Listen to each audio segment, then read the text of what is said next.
This is the story of Alexander Pike Bell. Tom Burness, an antique gun collector, shares some interesting facts about Pike. Gun that he obviously did have.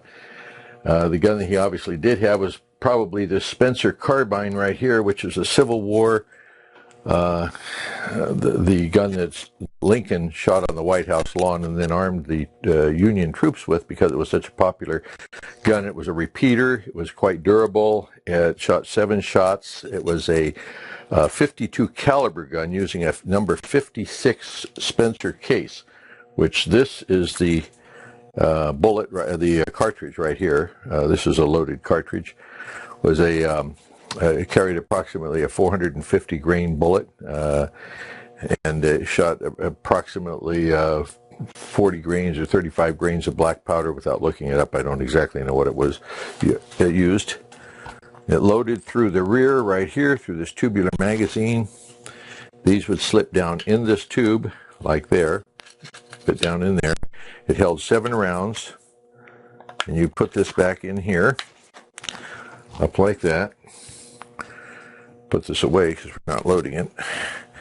And then as the gun was levered, a round would come up out of the magazine, up into the, this would push it back into the chamber. You would cock the weapon back and fire it. And you would expel the old round. It would bring in a new round at the same time, close it, cock it back, and fire it again. And this went through 7 rounds. And it would hold 7 cartridges. So it was very popular during the Civil War when most of the weapons at that time were muzzle loaders. Very few of them carried actual cartridges. Most of them were cap and ball. And this is the cartridge that was found in Pike Bell's outhouse. In the diggings down in the outhouses, there was a casing, an empty shell casing, which probably these were not reloadable cases, so they were worthless after they were fired. So you just throw away the empty cases, which is probably what he did in his outhouse. Miners favored these type of weapons quite a bit too. Where's the other one here? These are commonly called muff pistols or boot pistols. This is a large version of it. This is the small version of it. And what miners would do is when they were down panning gold, they always wore large boots, and they would be down on their haunches panning, and they would stick these in their boot. And then if they were attacked or they were by highwaymen or somebody that was trying to jump their claim, they could easily retrieve this from their boot in the sitting position, which they couldn't if they had a gun in a holster. They could retrieve this out of their boot and spin around and pop somebody with it because it's a cap and ball also. And even though it only held 1 round, it was a large caliber. It was 45 caliber. And it would do a serious bit of harm. Most likely, if Pike Bell had a Spencer carbine, which was a fairly new gun at that time, it was probably the main possession he had. It was probably his best possession. It was the most valuable item he probably had in his whole itinerary of items. What would they cost?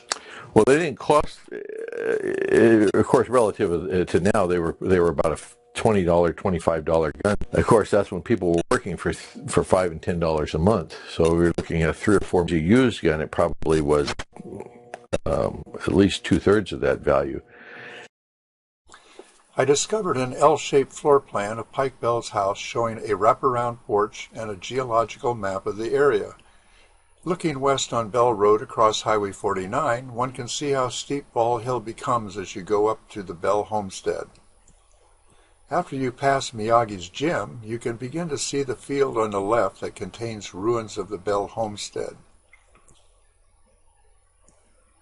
The NID water ditch played an important part in the water rights that were included in the legal documents of the Bell family.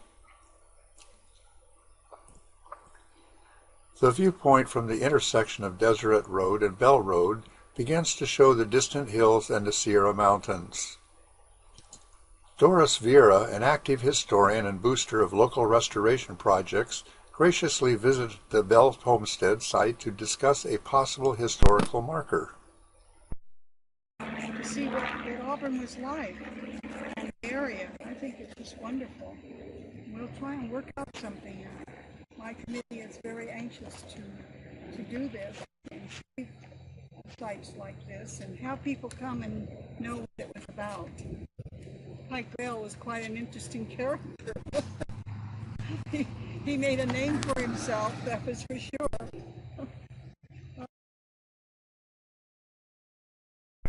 Little did I know I was beginning a 14-year journey through one mystery after another. After many inquiries, I heard that the road was named after a gold miner named Pike Bell, and he had lived on Bald Hill. There were a lot of bald hills in the area. I found interesting details of the family at the county library, how the family had endured disease, death of some of their children, injuries, land, gold mines, fortune, success, failure, and notoriety through the crimes of their daughter Alma. That Pike had a gold watch chain and some guns. I spoke with gold miner and museum docent Don Albrecht. At the DeWitt Center, if you go to the end and back of where they gas up the police cars and all the county vehicles, there's a swimming pool back there. Just near that swimming pool, underground, there's several underground tunnels. They had a cave-in a couple of years ago, and they wanted me to go in there and do some prospecting, but I just didn't have the time, and so they finally filled it in. But that used to be a mine called the Black Lead, and that mine was adjacent to Bell's property. Now, how far it went north by northwest toward Bell's property, I don't know. So yeah, half of DeWitt Center might have been taken up by his ranch. I do know that his ranch ran in what is now Auburn Faith Hospital and ran down where the Auburn Greens apartments are, all the way down to the creek where the park is. That used to be his ranch, because the old fence used to be there, and I used to roam in that country. And at one time, about 3 years ago, they took a backhoe and pushed it in. But Pike sunk a shaft about 18 feet deep. In later years, people came in on lease or else after Bell was out of there and dug a tunnel in from the top off of the hill right up and punched in right at the base of his shaft, so that you could go in the tunnel and go up and stand like in a well and look up at the base of his shaft. And the shaft was about that big in diameter. And I went in there with a metal detector and walked right straight in, and I detected. Of course, back then the detectors weren't that good, but I got a little beep, and I got a little arrowhead piece of gold, looked like a little arrowhead, stuck in the rock, still there. It's little thin quartz seams in there, and the gold was in the seam on contact with the red material. Which mine was this now? The Green Immigrant. That pocket where he took $167,000 at $20 an ounce. And where's the location of that exactly? It's right, if you go into Auburn Faith Hospital and go in a parking lot in back where the employees park, there's a fence. Well, if you look across the blank field, there's another fence with a big white quartz boulder laying there. The mine was just downhill from that quartz boulder and about 30 feet from the fence. I don't know how many acres, 10, 12, 15, something like that. Anyway, Pike Bell and Crutcher got together and made a deal where Pike would go and prospect and look for a pocket that Pike thought was on Crutcher's property. And this is what Harry told me. And so it was okay at first, but then Pike started prospecting and coming up with a little bit. Then evidently Crutcher got kind of second thoughts about the deal, and no, I don't want to mine it. So Pike says, okay, well, I'm not going to tell you where the pocket is then. And that was the end of it. And I don't think, as far as Harry told me, Pike and Crutcher never talked to each other after that. So I don't know what the deal was there, whether Crutcher had second thoughts by greed or whether he had second thoughts. One of the things said was, well, I don't want you to undermine my house, but the location of the thing was way far from Crutcher's house, I believe. You mentioned it was on something about a swimming pool.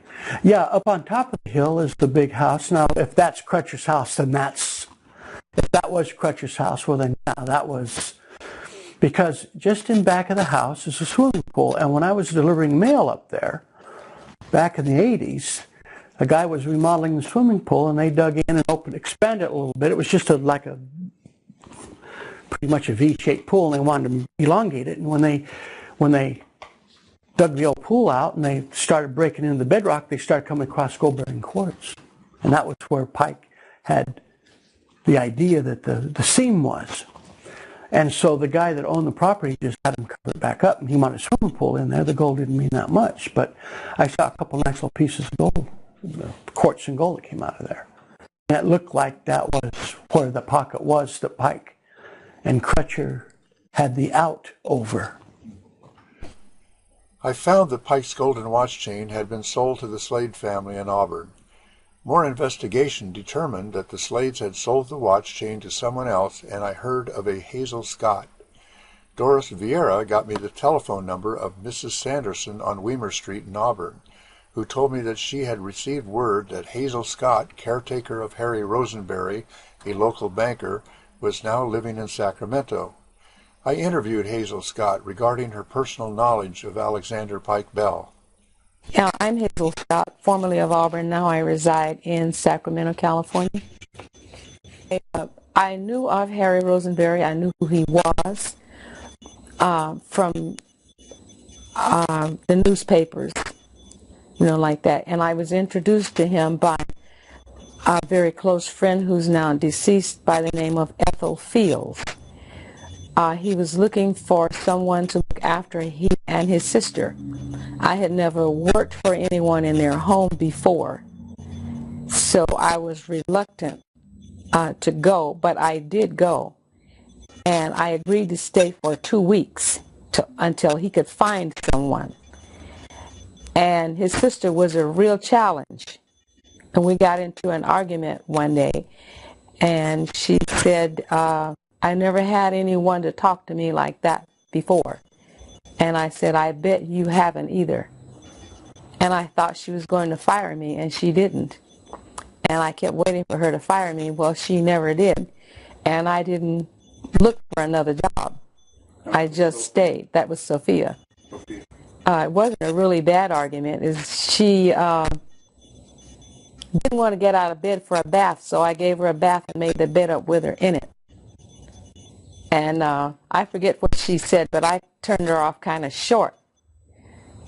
And that's what she said, and that's what I said, and that was the end of it. And after that, we never had a disagreement. And Harry got a big kick out of it. And I always got along with him. So that's how I went to work for him. And she passed away about 3.5, maybe close to 4 years after I started working for her.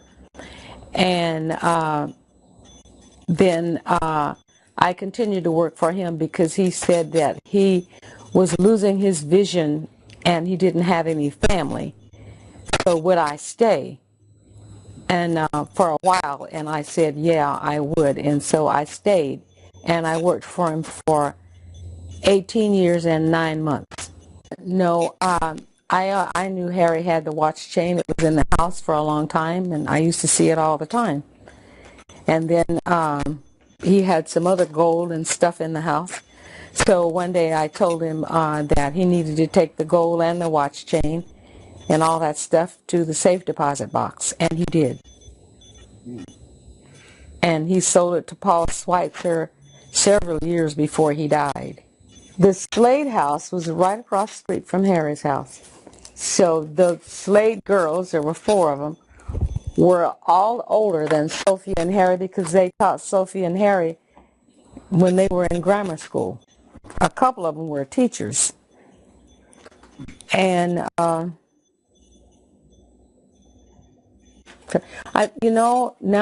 it's coming. He did buy it from one of the Slade girls because the different kids in the family kept wanting to borrow it to show it for show and tell at school. And they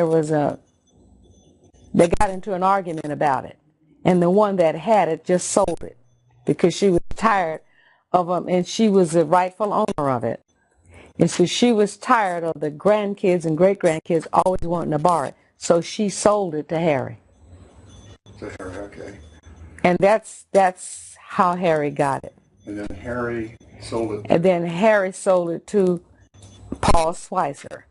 But Harry died in 1996. So Paul Schweitzer probably bought it like 92 or 93. He had it for a few years before Harry passed away. Harry was on the organizing committee of the 1960 or something Olympics. I have some information I'll share with you on that. He was a skier. He was in the 10th Mountain Division in the military, which was a very elite group of skiers. The idea came from a note Dole that we needed men who could ski to fight the war, because that's how they were beating us. To this, he was in that, and he helped to organize what is now called the Auburn Search and Rescue. It wasn't called that then when they put it together, but over the years it changed hands and changed name, and that's a better name. He helped organize that, and he was also instrumental in getting the land where Boreal now is. He knew the people that owned it, and they negotiated, and they got it, and they sued the state, and they won. All kinds of things that they were involved into. Wendell Roby had his fingers in it too. And Wendell Roby and Harry Rosenberry and 2 or 3 other people were the founders of the Auburn Ski Club, even though Wendell gets more credit than anybody else. I think Harry should have equally as much credit as Wendell, since he's the one who got the land. Harry paid $2,000 for it. I don't remember anymore what Paul paid him for it, because it was just a cash deal. So the $2,000 he paid was to, who did he give it to? He gave it to whoever he bought it from, the Slade daughter, whichever daughter that was. That's who he paid for it. After Harry died, I took care of John Cousins until he died. He had Parkinson's. I worked for Mike McLaughlin and Joyce. Took care of them. That was after Harry died. Written in Harry Rosenberry's handwriting and signed by him, HLR, for Harry L. Rosenberry, and the date that he purchased the Pike Bell watch chain from one of the Slade heirs.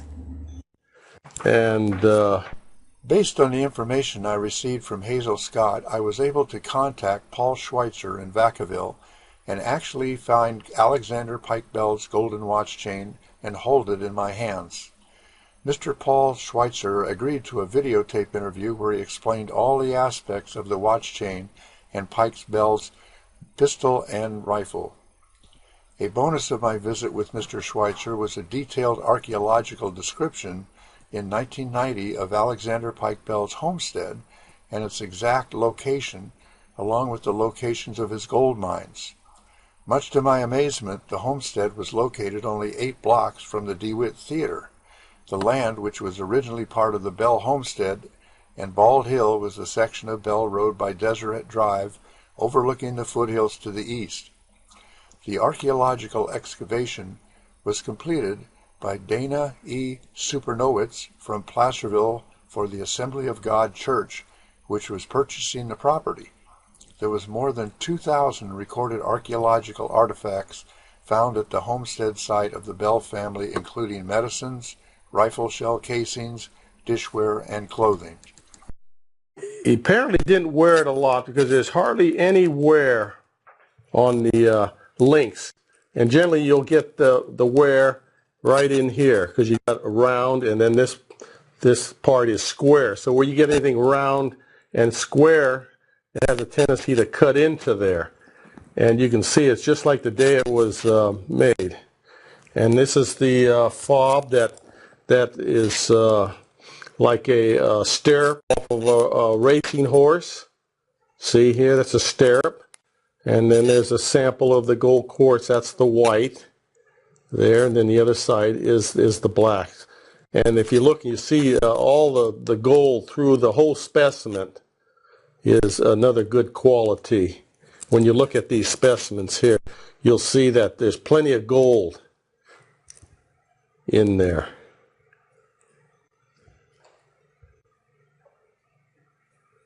And then you have all these little buckles in between. And then, of course, here's the horseshoe itself. I guess for good luck, gamblers and stuff like that would have that for good luck. And then this end here is where the watch would attach on this end. And then when they would wear this, they had a big buttonhole here. They would put this out into the buttonhole, and then Or at their waist. yeah, okay. So this would go through, and this could hang down just like that, and then your chain would go into to a watch pocket here on your vest. So that's how that was. And then sometimes people would take this and maybe move it over in the middle and make it a double-breasted chain. But as the way it's set up now, it's called a single-breasted chain. And the double would be like this on one side, and then you had this running on the other side hanging down. That would be a double, but this is set up as a single breasted chain. Right now. Yeah, you can see. Tell me again about that. Yeah, that's called moss agate. You can see the moss in the quartz there, and that is a desirable stone too. Also native of California. And they did a lot of that, and you see a lot of the old pieces on that. Where this one here just got a piece of black onyx, and maybe it had moss at one time, but so that's Moss agate. moss agate, yeah. Mariposite?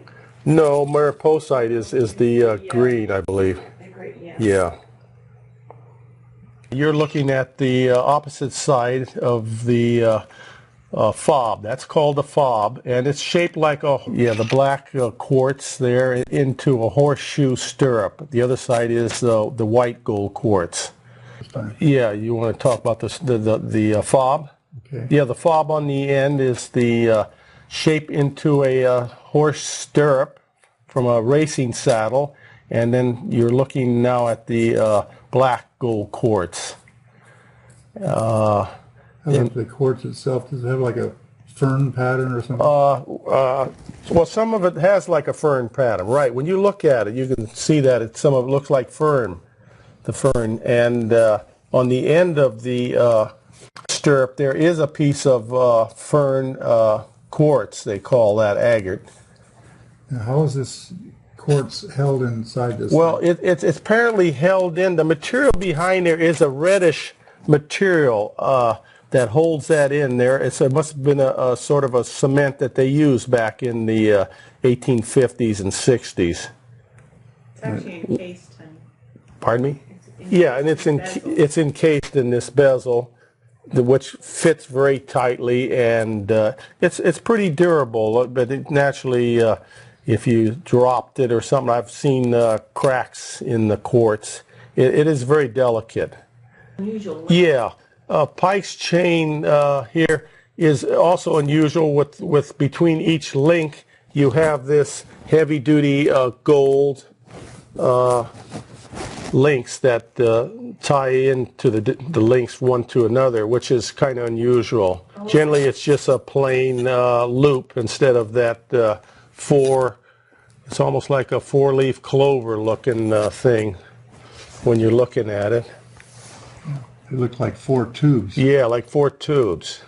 And that's the only one I've seen like that. So that is unusual in itself. Now that centerpiece, the center horseshoe, looks like it's double-sided with a horseshoe in the middle. Yeah. Can you describe that? Double-sided, and it's the horseshoe for that gamblers naturally would have that on, for good luck. And it's got the whole thing is 14 karat. It's called a rose gold. It's kind of a rosy, pinkish, rose color. So it's we call rose gold. 14 karat, and the buckles are on every link too, which is unusual. Sometimes I've seen them just a couple of them in the middle, or maybe the middle one with the horseshoe just has the buckle. But the goldsmith who made this really put in everything quality. So. And so. And this chain belonged to a famous person in San Francisco, Lucky Baldwin. So that company may have shown that kind of a design to Pike, and that's how he came up with this design. Very possible. Very possible. Because they have similar designs. Square link, kind of plain, where this has got the oval on the links, and everyone's got a nice buckle on there. See where the Lucky Baldwin doesn't, but I mean Baldwin's is a top quality chain too. And there's different variations, but if you look in the links here between the two, see how this is a circle, just a circle, and look at the difference in the gold, in the workmanship from just a loop to this kind of a clover look.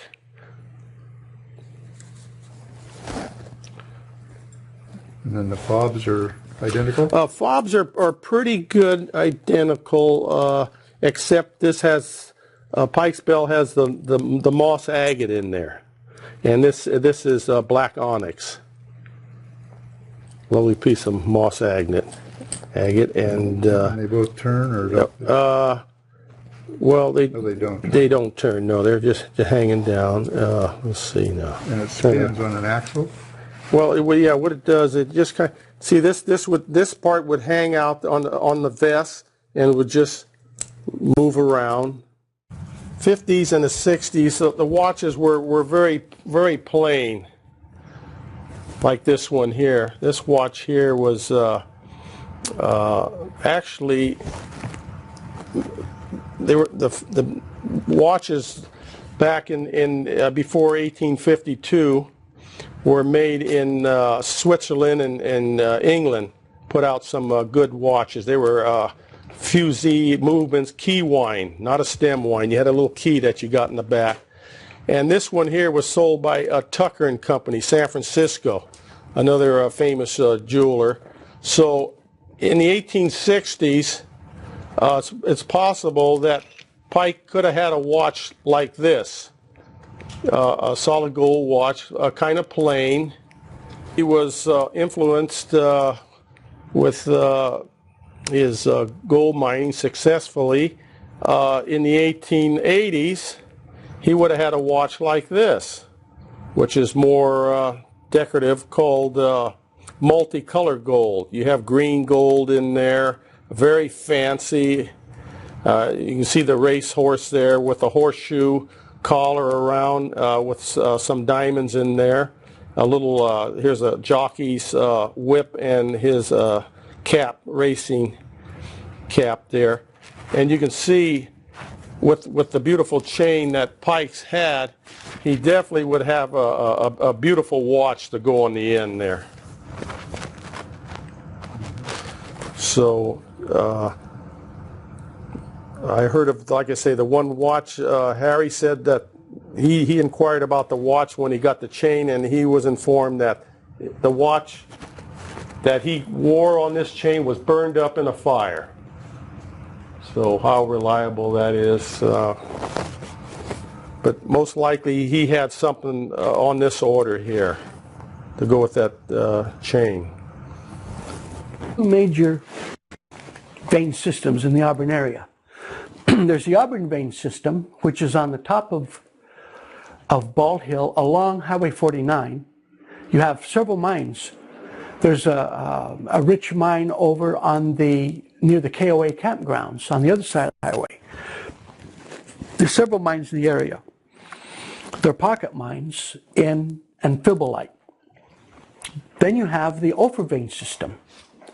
The Ophir vein system is on the granodiorite or decomposed granite and amphibolite contact in the Ophir area.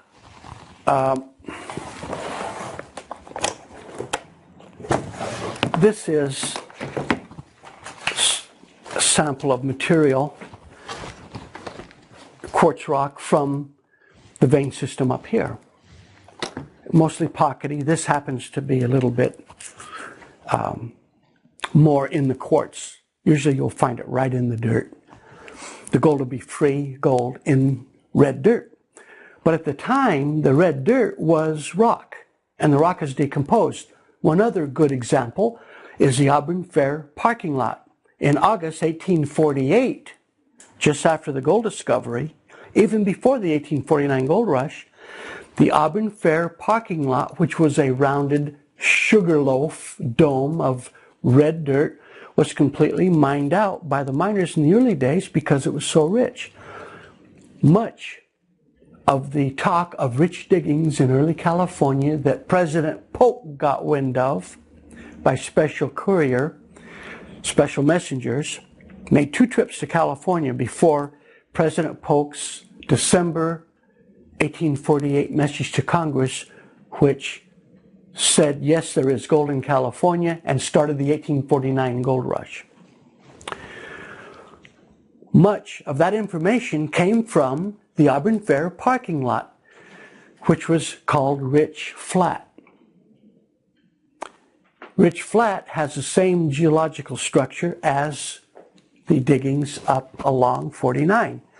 Maybe not as great a pocket as was found at Rich Flat, but the pockets were just as concentrated. So you have gold that is in clay, red clay. You take the red clay and wash it in a gold pan, and the red clay washes away as muddy water, and you have the gold laying there. There will be, in among that red clay, nodules of mineralized rock that has not broken down into red clay. So you will get brown and green and blue and red nodules that looks like river washed gravel, but it's not. It's the way the bedrock decomposed. And the gold is a lode deposit, but the gold is found formed rounded through there. The California vein system goes right under Auburn Dam. They talk about the earthquake fault under Auburn Dam, how that is part of the Bear Mountain Fault. And that comes up on the west branch of the Mother Lode. It's down in the lowest, 500-foot lowest foothills from Mariposa on up, and the first of the rise of the foothills through Folsom. A hook of it goes under Folsom Dam. The rest of it goes up the American River, comes right under Auburn Dam. There's a vein right under Auburn Dam, right under the Keyway, and then it keeps on going north by northwest right through here. You can follow it all the way out. It drops under Highway 20, where you turn off to go to at Browns Valley, where you turn off to go up toward LaPorte. Down at the foot of Highway 20, there's a big mine in there. What comes right underneath there and goes right up and ends up under the Earthville Oroville Dam. That's one fault in California that catches dams right on a, and they have to build them on the fault. You go up to Forest Hill, the gold's 850, 890 fine. It's just nice gold. But a lot of the ore from the Ophir area was pure silver. As you're going down Interstate 80, under the railroad tracks, you have all those black, dark slate rocks in there. To the left are 2 silver mines. Not gold mines, silver mines that were founded by miners working at one of the gold mines down in the Newcastle area, and they discovered silver. They mined the vein for silver. Below the Auburn Dam, there is a section of vein down there, downstream from the Auburn Dam, about a half a mile down, where you have a lot of this petsite, pretty blue. And every once in a while, you'll get a little piece of quartz that has silver nuggets in it. I found one in, well, it went through the pulverizer. I didn't keep it, but right there, some silver nuggets from one of the pieces of quartz. They got beat around because they went through my centrifugal pulverizer. Mrs. J. Hawking, whose house is directly across Bell Road from Pike's original homestead, agreed to a videotape interview about country life in the area of Bald Hill, where she grew up as a child. She also described the many gold mine pits of Pike Bell that were still a part of the landscape next to her home when she was just a child. No, kind of just the the country and the joy of the country. We didn't think about it when we were young because just like anything, it was just part of our life. The open land and our way of amusing ourselves was, you know, being in a barn that had half the slats out of it, 2 stories. I mean, somebody from, you know, now would say that barn should be demolished. It's unsafe. But to us, it was playland because we could go out 1 story and onto the bullpen fence and climb down and get through the hole in the other wall and jump out of the hayloft onto hay. And, you know, when they would hire the bull to come in for breeding, I mean, he was a mean son of a gun. And it was a thrill to go in and go into the bullpen and run from him. We'd get 1 person on one side of the pen and 1 on the other, and the pen was no bigger than this room, and a little bit longer. It's because they had to give them a little room for exercise, but 1 would stand on one end and 1 on the other. And the fence for the pen was real tall, and it was made with like 4x8 boards because he could knock through anything. And 1 would get way up on the fence, and the other one would get down, climb off, and go blah, blah, blah, and stuff to him, and he'd start snorting and go after you. And then the other one would jump down, and then you'd climb up the fence. And I'll never forget one time my girlfriend, she went around and grabbed his tail. She was always so brave, and she thought she was the best. She had to show that she could get the bull the best and run the fastest. Well, she grabbed his tail, turned around and slipped in the mud, and I went, oh my gosh. So I went down. I had to, because he had flipped around to get her, I had to get his tail, and I wouldn't let her touch his tail because I knew that he could kill you because he had good-sized horns. And but I was able to get back on the fence in time, and it saved her life because he would have done it to her. And see, that was country excitement. And I was telling my daughters about that. I said, you know, the excitement that you're getting, they'll say, well, gosh, I wish that we could do this or do that. And I said, well, you're getting Marine World. You're getting roller coasters. We didn't have roller coasters. I said, you're getting controlled excitement. I said, with us, it was lucky if we survived. And we had to have the smarts of the country because, you know, there's rattlesnakes, and there were, you know, running through the bullpen. Well, you don't fool with a lot of things we were doing. But that was our country thrill. The mine shafts and all of that. Grain fights in the barn. Don Robinson, owner of a local building materials company, agreed to a videotaped interview describing the personality and activities of George Bell, one of Pike's grandchildren. Well, George Bell worked for years at Sullivan Tire Shop, which later became Elder Tire Shop in town, and they did most of the truck tire business for all the truckers in the area. And I didn't know George lived there, but that's when I found out George was the owner of that property that we were crossing with this water line. So I was apologizing. I said, George, I'm very sorry about this water situation. You're out of water and all this mess. And George says, no problem at all. Lived over on near 49 on the reservoir over there. When you want water, you get a bucket and you'll get water. I'll do the same thing up here. No problem. And I said, I see also that we're constructing a road on the other side of your house. And looks like there's dust on the road a foot deep. And I'm very sorry for that. George says, no need to be sorry.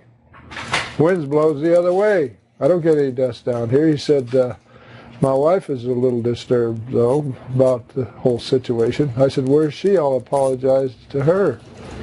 He says, she's not here. I said, where'd she go? He said, I don't know. She's gone. So about a month later, I saw him down in Auburn at the post office, the old post office in town across from the coffee cup. And I said, George, did your wife come back? Yeah, she came back she was gone about 2 weeks. I said, where did she go? She said, I don't know, I didn't ask her. So I really admired him for letting me off the hook and being so calm about it. So years later, not too many years later, I read in the paper where he died. And I think I was probably one of the more serious mourners when I heard that this man had died.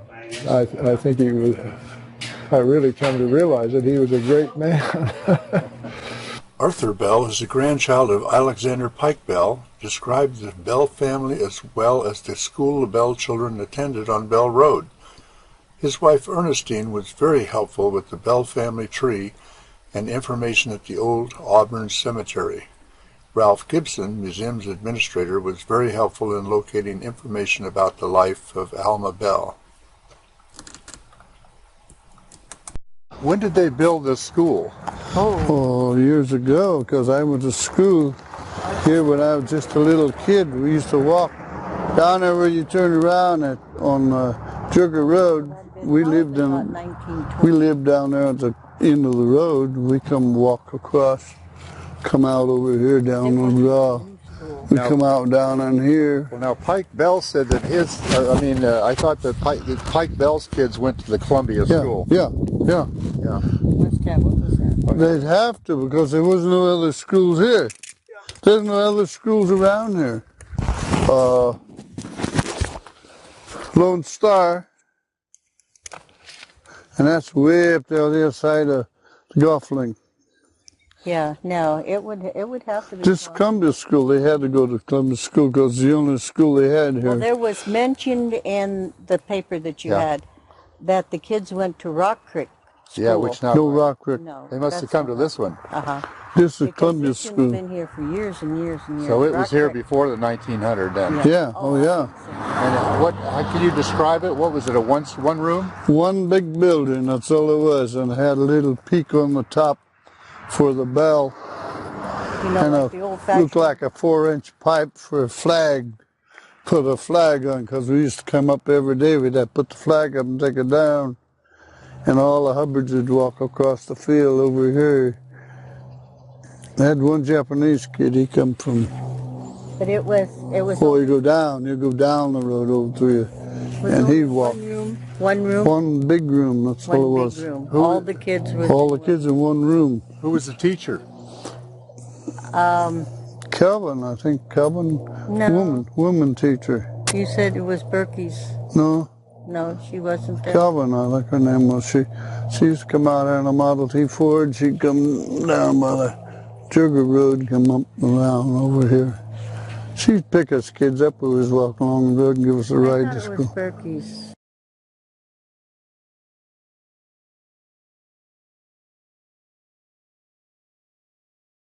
This, buried here is Mary Smith Bell, which was the wife of A.O. Bell, Pike Bell, Lester J. Bell, who is the son of Pike Bell, and Lily was his first wife, Lily Bell, Lily Griffin, and Etta Bell was his second wife, and then Buster was Lester and Lily's oldest son. His name was Alexander Owen, but they called Buster. And then behind me here is Joe Bell. I think Joe was a son. I think Joe was Lester's brother. I know he's not one of the kids, so he's Lester's brother that died in 1937.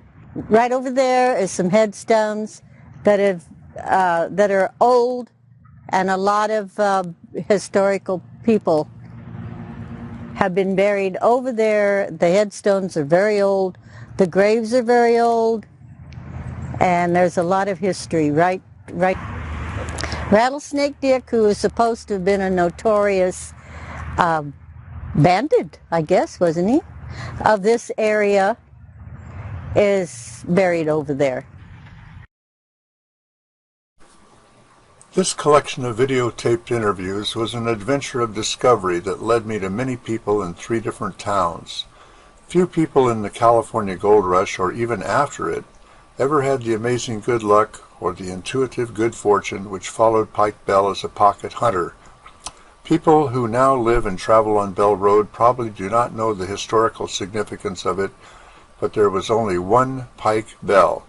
He was the only one who could study the land with his X-ray eyes, somehow see the twists and turns and layers of minerals and formations of gold beneath the earth, and arrive at a plan in his mind's eye where to dig. And dig he did, until he amassed a fortune in gold, only to spend it in celebration. He commanded awe in the eyes of the miners of this gold rush region in the northern California foothills, just 30 miles from the original California gold strike by James Marshall at Coloma, California.